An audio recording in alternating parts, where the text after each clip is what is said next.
আপনারা ভোট দিয়েছেন 12ই ফেব্রুয়ারি। অনেকের আঙুলে কালো দাগ এখনো মুছে যায়নি।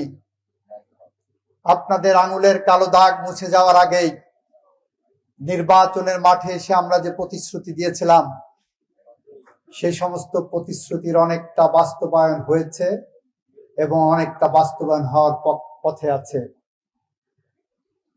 তারেক রহমান কথা দিয়েছিলেন ক্ষমতায় এসে, বিএনপি ক্ষমতায় আসলে বাংলাদেশের কৃষকদের 10,000 টাকা পর্যন্ত কৃষি ঋণ সুদসহ মওকুফ করবেন।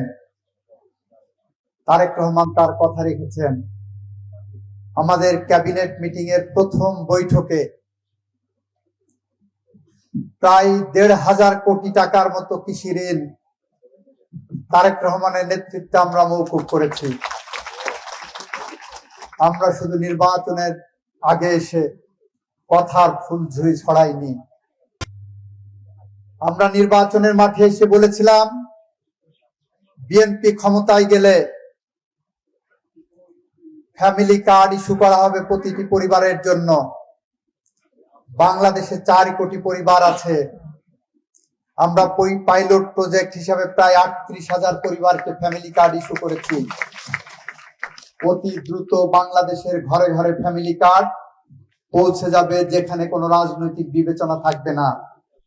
আমরা বলছি জুলাই সনদের প্রতিটি অধ্যায় আমরা ভালো করে পড়ে দেখে বুঝে জুলাই সনদ বাস্তবায়ন করব। আমাদের কোনো ব্যত্যয় নেই। বিএনপি করেছেন, আমাকে ভোট দিয়েছেন, আমাদেরকে ভোট দিয়েছেন মানে আপনাকে চাঁদাবাজি এবং দুর্নীতি করার লাইসেন্স আমরা দেইনি।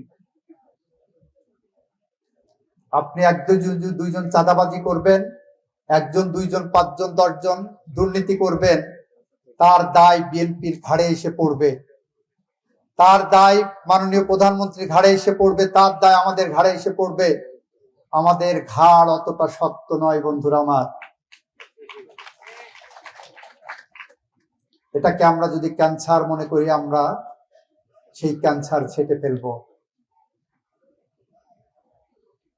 সুতরাং আপনারা সমাজের মানুষের কাছে আপনাদের গ্রহণযোগ্যতাকে উপস্থাপন করুন।